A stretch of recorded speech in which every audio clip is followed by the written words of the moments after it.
Hey guys, how are you?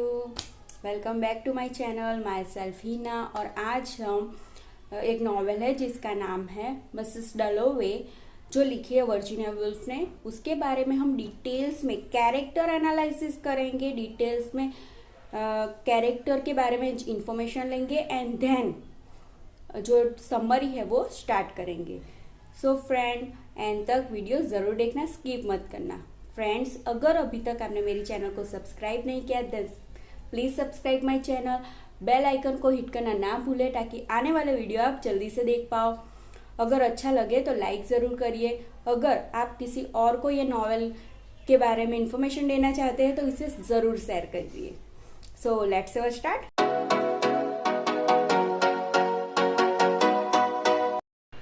Clarissa डलोवे, ये जो novel है उसकी ये नायिका है।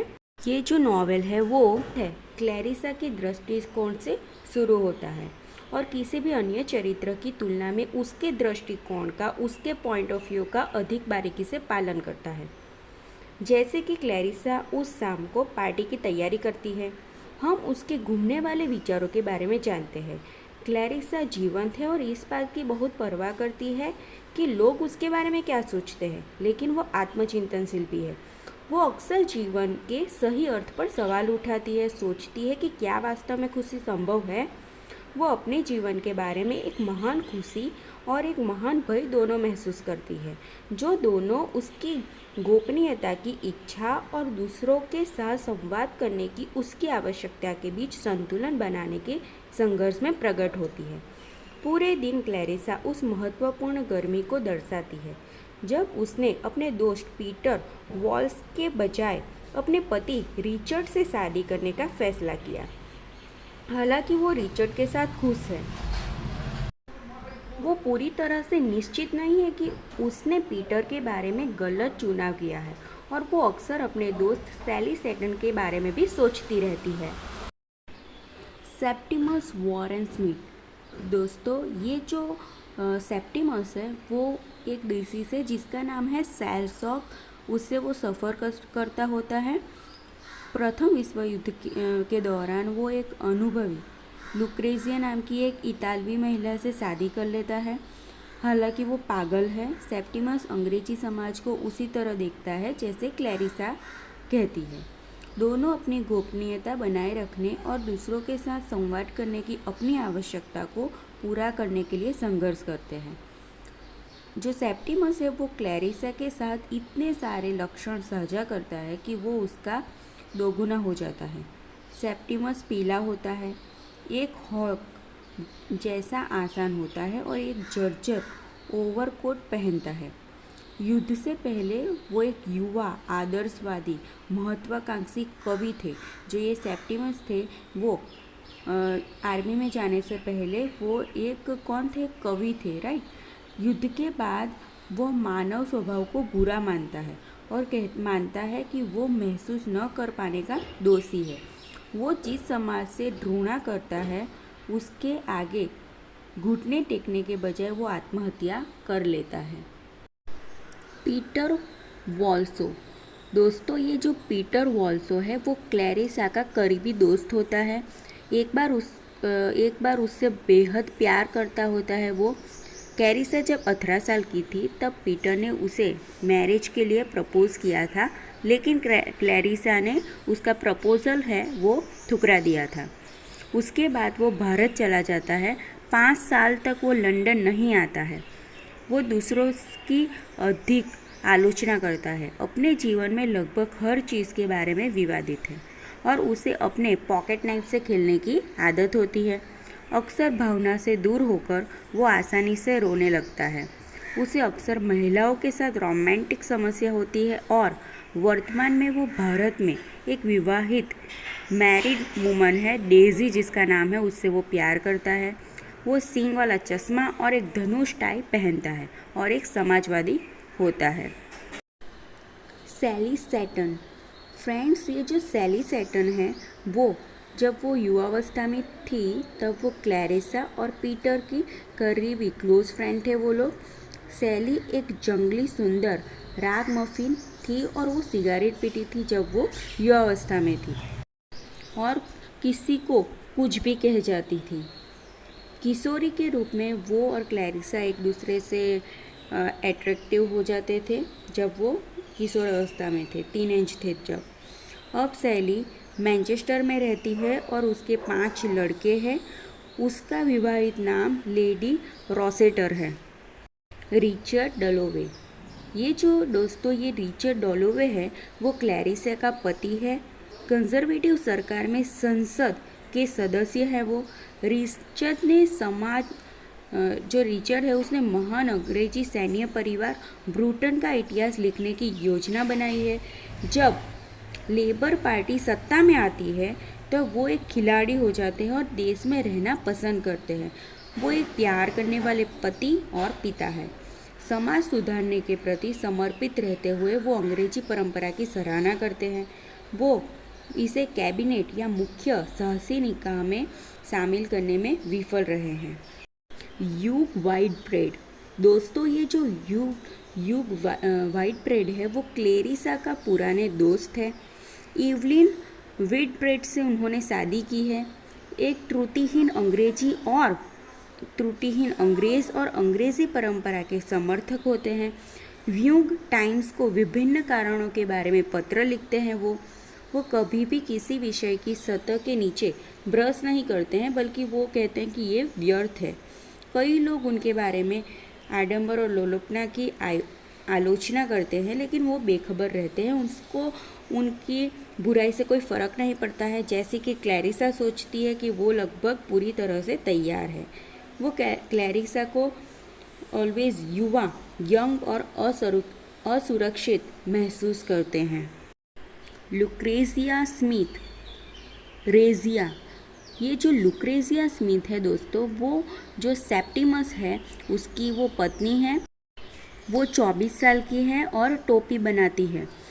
रेजिया सेप्टिमस से प्यार करती है, लेकिन वो सेप्टिमस जो मेंटल बीमारी से वो सफ़र कर रहा होता है, उसका बोझ वो अकेले उठाने के लिए मजबूर किया जाता है उसे।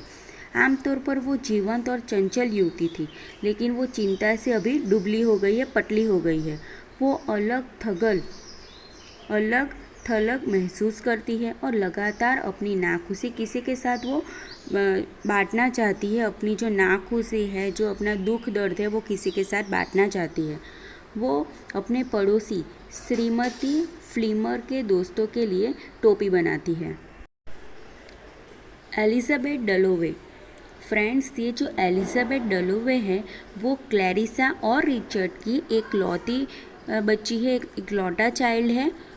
वो कोमल, विचारशील और कुछ हद तक निष्क्रिय होती है। एलिजाबेथ की उम्र 17 साल होती है। एलिजाबेथ क्लैरिसा जितनी ऊर्जाशील नहीं है, वो इतनी एक्टिव नहीं है। उसके पास गहरा सौंदर्य है। ये जो एलिजाबेथ है वो बहुत खूबसूरत होती है और किसी का भी इजीली ध्यान आकर्षित कर सकती है। पार्टियों या कपड़ों की प्रदर्शक नहीं है वो, लेकिन वो अपने पिता और कुत्तों के साथ देश में रहना पसंद करती है। वो अपने इतिहास शिक्षक धार्मिक मिस किलमैन के साथ प्रार्थना करने में काफ़ी समय बिताती है और उसके जो करियर ऑप्शंस है उसके बारे में वो सोचती रहती है। डोरिस किलमैन, दोस्तों ये जो डोरिस किलमैन है वो एलिजाबेथ की इतिहास के टीचर है, हिस्ट्री टीचर है, जिसके पास जर्मन वंश होता है। मिस किलमैन के पास इतिहास की डिग्री है, हिस्ट्री की उसके पास डिग्री है और उन्हें समाज के जर्मन विरोधी पूर्वाग्रह के कारण युद्ध के दौरान शिक्षण कार्य से निकाल दिया गया था। वो 40 से अधिक है, मतलब उसकी जो एज है वो 40 साल से भी ज़्यादा है और एक बदसूरत मैक्रिंटोश कोट पहनती है, क्योंकि वो खुश करने के लिए कपड़े नहीं पहनती है। वो 2 साल और 3 महीने पहले फिर से जन्म लेने वाली ईसाई बन गई। गरीब, एक अंडे की तरह एक माथे के साथ वो कड़वी है और क्लैरिसा को बहुत नापसंद करती है, लेकिन एलिजाबेथ को बहुत प्यार करती है। सर विलियम ब्रैडशो, फ्रेंड्स ये जो सर विलियम ब्रैडशो है वो लंदन के एक फेमस साइकोलॉजिस्ट है। सेप्टिमस की वाइफ लुक्रेजिया अपने पागल पति के लिए सर विलियम ब्रेडसो के पास मदद मांगने जाती है। तो जो ये विलियम ब्रेडसो है वो डॉक्टर होम्स की सिफारिश करते हैं, रेकमेंड देते हैं कि अगर तुम अपने पति को अच्छा करना चाहती हो तो डॉक्टर होम्स के पास जाओ। सर विलियम का मानना है कि ज़्यादातर लोग जो सोचते हैं कि वो पागल है, लेकिन वो अनुपात की कमी के बजाय वो पीड़ित होते हैं। वो निर्धारित करते हैं कि सेप्टिमस पूरी तरह से नर्वस ब्रेकडाउन का सामना करना पड़ रहा है उसे, और अनुशंका करते हैं कि सेप्टिमस लुक्रेसिया के अलावा दूसरी चीज़ों के साथ या दूसरे लोगों के साथ वो समय बिताए। एक व्यापारी के मेहनती बेटे, ये जो सर विलियम है वो उसके जो पिता है वो व्यापारी थे, एक मेहनती व्यापारी के बेटे होते हैं वो। सर विलियम सत्ता के लिए तरसते हैं और अपने क्षेत्र में सम्मानित हो गए हैं। डॉक्टर होम्स, ये जो डॉक्टर होम्स हैं वो सेप्टिमस के सामान्य चिकित्सक हैं। जब सेप्टिमस को सैकलों के विलंबित प्रभावों का सामना करना पड़ता है, मतलब वो पागल जैसा हो जाता है, उसे एक बीमारी होती है जिसका नाम है सेल शॉक, तो लुक्रेसिया उनकी मदद चाहती है डॉक्टर होम्स की। तो डॉक्टर होम का दावा है कि सेप्टिमस के साथ कुछ भी गलत नहीं है, लेकिन अगर लुक्रेसिया को सर विलियम पर विश्वास नहीं है तो उन्हें देखना चाहिए। सेप्टिमस डॉक्टर होम्स का तिरस्कार करता है और उसे मानव स्वभाव के रूप में संदर्भित करता है। डॉक्टर होम्स को म्यूजिक हॉल में जाना और गोल्फ खेलना पसंद है। लेडी मिलीसेंट ब्रूटन, फ्रेंड्स, ये जो लेडी ब्रूटन है वो उच्च समाज का सदस्य और डेलोवेस का मित्र है। 62 साल की उम्र में लेडी ब्रूटन अंग्रेजी परिवारों के लिए कनाडा में प्रवास को बढ़ावा देने के लिए समर्पित है। आमतौर पर सीधा और मजिस्ट्रियल वो घबरा जाती है जब उसे संपादक को एक पत्र लिखना पड़ता है और रिचर्ड डेलोवे और ह्यूग विटब्रेड से मदद मांगती है। उसके पास एक सहायक मिली ब्रश और एक चाउ डॉग है। वह जनरल सर टैलबॉट मूर की वंशज है। मिस हेलेना पेरी, चाची हेलेना, फ्रेंड्स, ये जो मिस हेलेना पेरी है वो क्लैरिसा की चाची है। आंटी हेलेना सख्त अंग्रेजी समाज का एक अवशेष है जिसे क्लैरिसा इतना सीमित पाती है। एक महान वनस्पति शास्त्री, उन्हें आर्किड और बर्मा के बारे में बात करने में भी मज़ा आता है। वो 80 से अधिक उम्र की एक बुजुर्ग बूढ़ी औरत है जिसने सैली सेटन के व्यवहार को एक युवा के रूप में चौंकाने वाला पाया था। उसकी एक कांच की आँख है। इवांस, फ्रेंड्स, जो इवांस है वो सेप्टिमस का युद्धकालीन अधिकारी होता है और करीबी दोस्त भी होता है। इवांस की इटली में युद्ध विराम से अधिक पहले ही उसकी मृत्यु हो जाती है, लेकिन सेप्टिमस अपनी भ्रमित अवस्था में उसे पैडो और बैठे कमरे की स्क्रीन के पीछे देखना और सुनना जारी रखता है। मतलब दोस्तों, ये जो इवांस है वो युद्ध दौरान उसकी मृत्यु हो जाती है, लेकिन सेप्टिमस उस युद्ध से इतना घबरा जाता है कि उसके मरने के बाद भी वो उसको महसूस करता है, उसको देखता है, सुनता है, इसीलिए वो पागल हो जाता है सेप्टिमस।